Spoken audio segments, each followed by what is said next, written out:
not an issue. The important thing is that you're here. And thank you for having me. It's always a pleasure. And without spending too much time, taking away time from your session, let me just put up what we're doing in 10 seconds, maybe 20. And this is what we're doing: mediation legislation, how, what, when, where, which, who, why. And Nikola will try and answer all of them in the next 25 minutes, maybe less. So that's what it is. Now we have, it says for 50 speakers in 30 countries. Now there are 50 plus speakers from 30 plus countries. So that's what's happened. And impressive of course, as always. Look, I want more thoughts on this because I feel it's a very, very important topic. And legislation in countries is going away from the basic nature of mediation, but I don't want to throw ideas. Okay, so basically information about the work I do is on mediatorvikram.com. Please go there. You'll find all the information. We won't take too long. So Nikola, all yours, about yourself and then the topic, please. Hello, everyone. My name is Nikola Tomić. I'm a mediator in Serbia. I've been a mediator for 5 years. I'm specializing in commercial and international investor state disputes. And it's always a pleasure discussing mediation with Vikram. I love the go back and forth we always have. It's a good relationship. You always keep me wondering, and I always start thinking about the opinions I already have, and there is always some new inputs. And of course, after listening to any of your sessions, you always get that one thing that stays with you for eternity, I think. So nice, Nikola. I need to take this clip out. I'm going to put this clips. We may guess. So regarding, I don't know, my opinion on mediation legislation is that we're moving in some, I don't know, some way that none of us can predict what's going to happen. We see all kinds of efforts from Italy in the past few years. It was 13 years now, but it revolutionized the mediation community with its mandatory first meeting. Then we saw, and people from Canada will forgive me if I'm not correct, that Ontario made mediation mandatory in some cases. Now we are discussing mandatory mediation in Italy. We are discussing mandatory mediation in the UK. We are also discussing mandatory mediation here. It's unofficial and it's between us mediators. Should it become mandatory or should we make the first session mandatory?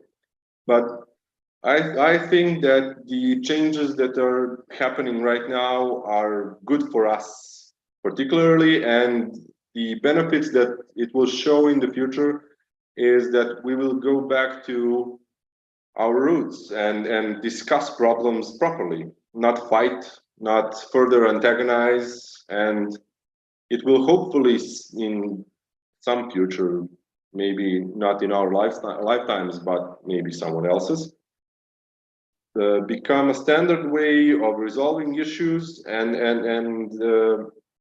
make it a less scary place at some point. And I know it's been a lot for every one of us to hear things that have been happening in the past 3 years. I think there's a doomsday coming every Thursday or Wednesday, depending on where you're located. But mediation is something that should bring all of us to a point that we truly understand each other, and that's the whole point. And that is what most definitions of mediation say right now. Mediation is a process that will help parties resolve their matters amicably, and that's the point. Resolve matters amicably. UNCITRAL, of course, made a lot of effort in changing the landscape, changing its model law, which will bring us a step closer to something new. The Singapore Convention, of course, it's in force. It's being signed by countries I think every year, maybe this year and last year there was no new signatory, but it's happening. And all the changes that are happening individually in countries are definitely going to change the landscape. I didn't have the chance to acquaint myself with the new Indian mediation law. Last time we spoke, Vikram, you told me that it's mostly free. Luckily, Mediators work for free. yeah, in the court system, and I keep criticizing that part. But the important thing was there was a bill which was put into Parliament last time we had spoken. Luckily, it was not passed. Luckily, hopefully, better sense will prevail. It's been sent back, so I'm hoping. I keep putting it all out on the Twitter. Or today only on Twitter, I put a tweet with the sessions that I've had with Indian speakers and talking about the way I'm looking at it. But Nikola, what you have to look at is mandatory mediation is, of course, what comes up in discussion all the time. So I'm saying not a problem if you want to talk about it, but look at it from the larger perspective of development of mediation. Has it really worked anywhere where it has helped in the development of mediation? One is the fact that the word goes out, and the other is the process is used. We are interested with the process being used, and the word should not go out in a negative manner. So what are your thoughts on the fact on that part? And then we look Yeah, at well, the I didn't want to talk about mandatory mediation as such, but Serbia is in the process of changing its mediation legislation, and most of us are still waiting to see what is going to happen. There's a lot of discussion between us what should happen, what should be done, but nothing is concrete. Nobody has seen any official paper in that matter, or unofficial at least.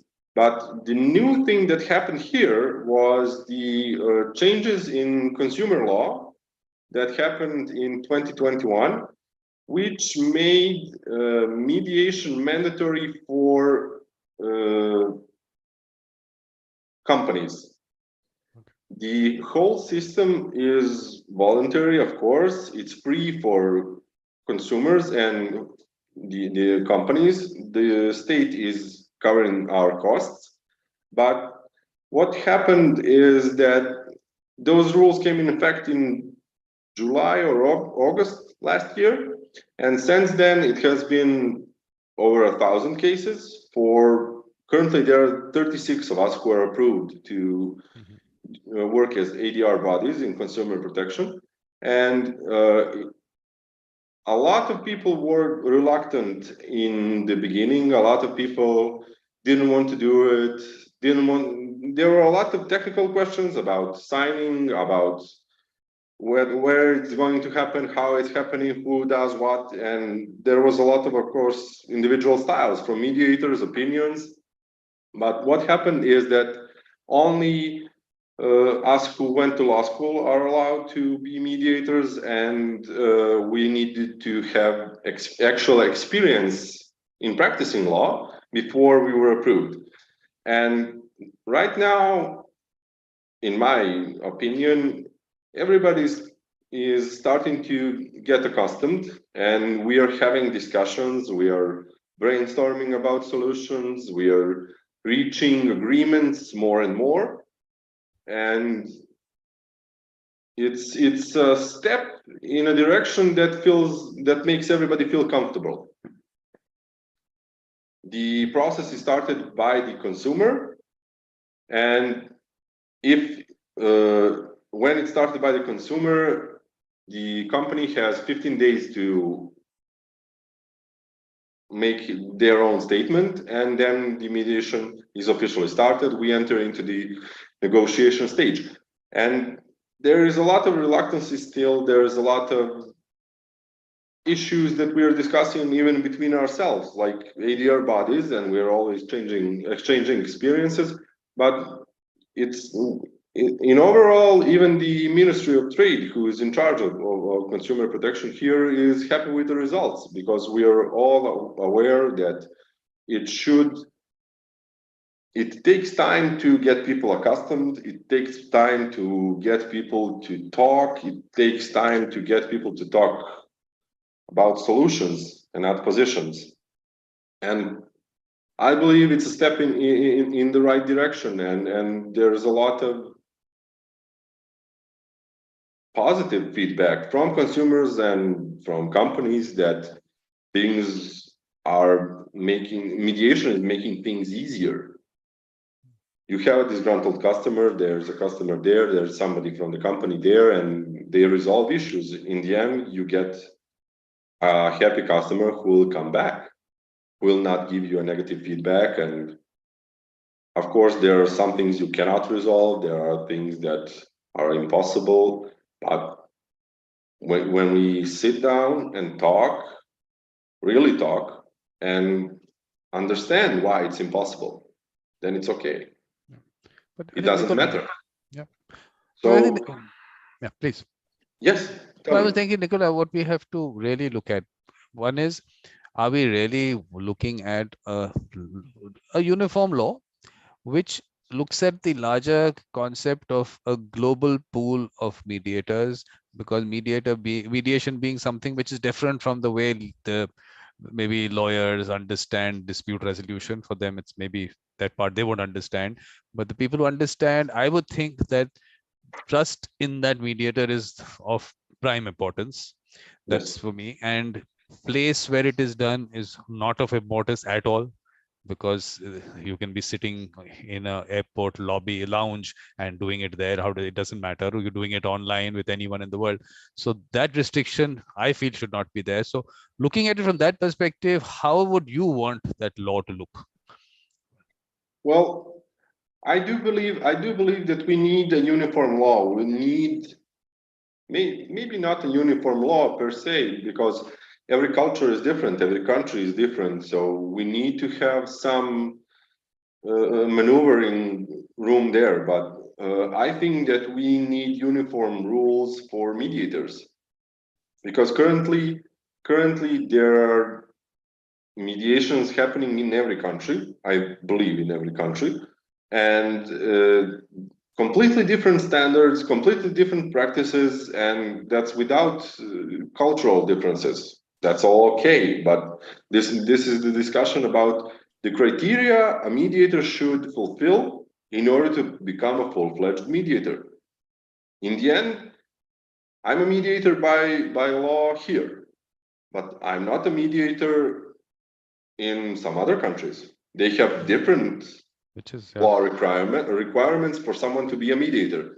So even though I have greater experience, I have a bigger practice, and my success rate is whatever, but I am not a full-fledged mediator in, say, whatever country. India. Let's say India. Let's look at India. Yeah. Okay. Yes. And somebody who just finished his or her training is. That's why we need uniform rules. In the end, if you want to become an international mediator, there are accreditations. And I don't know, I've been listening about accreditations. I've been trying to find out about accreditations, and it doesn't make sense to me. It's completely arbitrary. It's completely, I don't know, it's nation-based, I believe. So unless you're pushing yourself too hard and have too much money and time to invest, let's say I want to become an IMI certified. I have the conditions and I want to become IMI certified. I have to go away in another country for 2 or 3 months. I mean, look, maybe you can do these things online, but the important thing is people who are certified, do they get any work? Is it just right now, I think it's just a business of training. That's all that's happening. Work for these people is not really happening. And the whole institutional thing that is being promoted, there are no numbers there.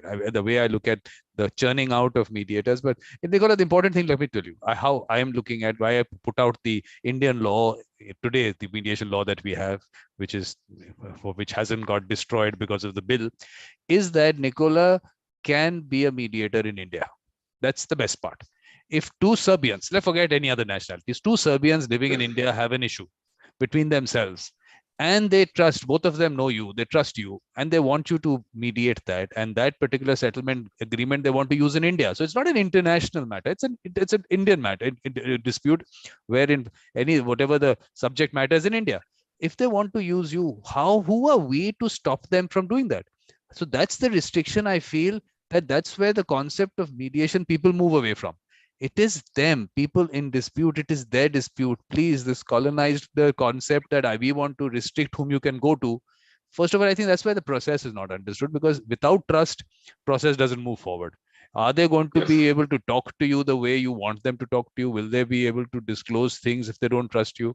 So first, I think that's why I keep putting that law out. No restriction on who can be a mediator. And other aspects of confidentiality, being without prejudice, mediator not called in as a witness, protected. And at the end of the day, settlement agreement is as good as a court decree. I want that to be as simple as that.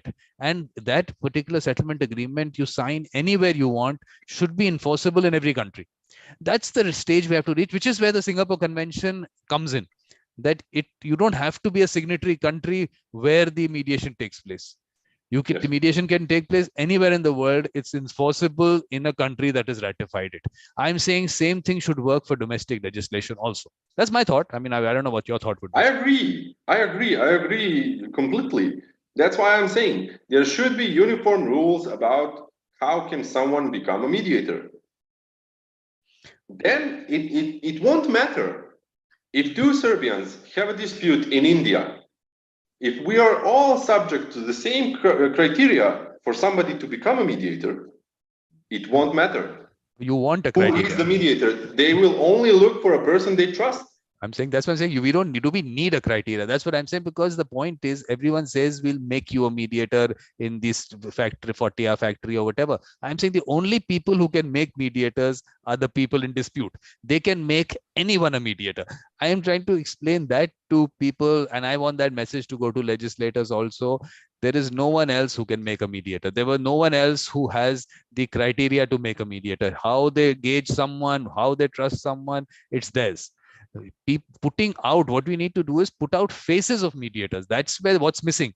There are no faces of mediators. So once we have those faces out there, I understand from there people will choose whom they want, and that trust develops with people, word of mouth develops. It's a whole progress that has to happen. But we are starting off with regulating something which is not there. That's the interesting part. I agree. Like I said, we were discussing the last time we were talking, we were discussing about mediator mindset. Yep. And that's the whole point. Mediators we should celebrate people with the mediator mindset. Which we have. Ashian is here. She's also, we have to celebrate her. Hello, so say hi Ashian. to her. Ashian, we're going through with Nicola's, Nicola's session. And he doesn't have too much time because he came in late. So he has only 5 minutes. So we let him finish and we'll get you in after that. Okay. Yeah. No way. I can start late. I mean, if he. No, perfectly all right. You're fine. No problem. It's fine. And like I said, always, like I always say, everybody had their chance to be a mediator at some point in their lives. We all went to parks. We all went to public playgrounds. Two or three of our friends were fighting about something. And we were the ones who were discussing matters with them in order for them to keep on talking, keep on playing. And we all have experience in mediation. The only difference between you, me, and ASEAN and everybody else is that we chose to do this as a profession. And that's the only point. That's why the mediator mindset should be the first condition, and every other condition should be uniform. It won't matter. These are the people that everybody else proclaim. And I'm saying that you can give your trust to. And the people who gauge that mediator mindset are those people who have to use that mediator. No one else can, because we also today don't know what all goes into it. Theory part of it is only available for part of it. That whole, I will of course go repeat, which you don't, maybe have you heard enough, heart, soul, spirituality. I mean, areas where you don't have words to maybe describe things, but they're important in the way people gauge someone. What Nikola brings in as the person that he is something that someone is gauging from various aspects, the conduct over years, your value system, whatever. So, I mean, those are things that beard, white beard. There was someone from Iran in my first symposium who said in Iran, they're called white beard. The mediators are called white beard. It's called what is that? Reish Safed. Maybe Safed means white and Reish means beard. So they are gauging that. That's theirs. That's what I'm saying. Don't take that away from them. And then after that, the process has to happen the way it has to happen with each individual situation. You can't anyway control that. And at the end of it, it's their settlement. Who are we to restrict the enforceability of that? If enforceability has to, I mean, if that issue even comes up, I mean, if that issue should not even come up, I mean, everything gets focused there, but not on this aspect. If they trust the person, if the process happens all right, that issue should never come up. So those are things we need to, I think, look at. Yeah, but like I said at the beginning, we are only just starting to move forward, and I certainly hope that we won't be moving forward for too long, that some things will happen that will change the landscape. Like you said, put our faces there, put out there, and that will change the landscape, that will make mediation happen even more. It's happening now, but in my opinion, it's shy. Yeah. It's reluctancy, it's distrust to the process, not to the people. Yep. People trust me to solve their issues and trust you to solve their issues, but they don't trust the process. They don't know the process. And that's why it's important to make the process as we go. Like I said, with consumer protection here, it's happening slowly. People are getting accustomed. And as people are getting accustomed, they will trust the process, they will trust the mediators, and it will happen. And the things gets into motion, the word of mouth spreads, all that happens. But look, important thing is the 19th, we have that workshop. Please come into that. Idea being, look, the whole idea behind the symposium was, here I'm trying to create this whole grassroots movement, the World Mediation Circle and mediation circles. And for me, the law should not come in the way to develop things at the grassroots. It's their process, identifying those with the mediator mindset in those communities, in those schools, everywhere. So the law should not take away from the aspect of the self-determination of the people in dispute. So that's why that model law kind of discussion we'll have on the 19th. And of course, a pleasure speaking to you. But Nikola, you have the last word. You can conclude at whatever point you want. I think I said everything I wanted to say. It will be an honor to join you on the 19th. And it's always a pleasure talking mediation with you. And I truly enjoy our sessions, and I hope you continue the good work and the World Mediation Circle happens way faster than mediation moving forward. Yes, and it depends on Nikola, Ashian, getting with me and doing this. So all that has to happen. So I'll stop this session, stop the recording. Let's move to the next session. So thank you, Nikola. Pleasure always. Thank you all. It's always a pleasure. Bye. So this